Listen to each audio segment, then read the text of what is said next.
राजकीय समीकरणं बदलल्याचं चित्र तर दिसत आहे.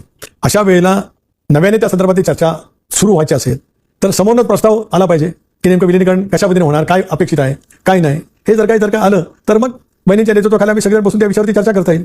पण ते जर काही आलंच नाही तर मग कुठे प्रश्न उद्भवेल.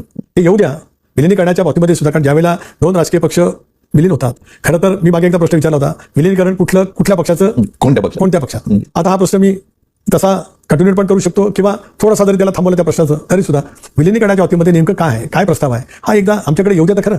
आणि मग त्या विषयावरती बसून चर्चा करता येईल. पण चला प्रस्ताव आला तर नेतृत्व कोणाचं, म्हणजे अजित पवारांच्या राष्ट्रवादीचं नेतृत्व कायम असेल पूर्ण पक्षावर की शरदचंद्र पवार यांच्या राष्ट्रवादी काँग्रेसचं नेतृत्व कायम असेल. म्हणून जो मी आता प्रश्न विचारला की विलिनीकरणाची चर्चा सुरू करायची असेल तर त्याच्यात नेमकं काय अभिप्रेत हा प्रस्ताव आला पाहिजे. त्या प्रस्तावामध्ये सगळं येईलच ना. दादा असतानाची परिस्थिती पूर्णपणाची भिन्न होती. दादा राष्ट्रीय अध्यक्ष होते. कदाचित त्या चर्चेमध्ये काय चर्चा असेल नसेल मला ज्ञात नाही. कोणतरी सांगणार आहे त्यावेळेला कळेल. त्याच्यावर मला काय माहिती असेल तर ती आम्हाला योग्य वेळेला त्याच्या बाबतीमध्ये सुद्धा स्पष्ट मत किंवा भूमिका असेल ती राष्ट्रवादी काँग्रेस पक्ष म्हणून आम्हाला मांडावी लागेल. पण मगाशी मी आपल्या मार्फत जे म्हटलं तेच प्रस्ताव येऊ द्या, मग त्याच्यामध्ये सगळ्या बाबी येतीलच.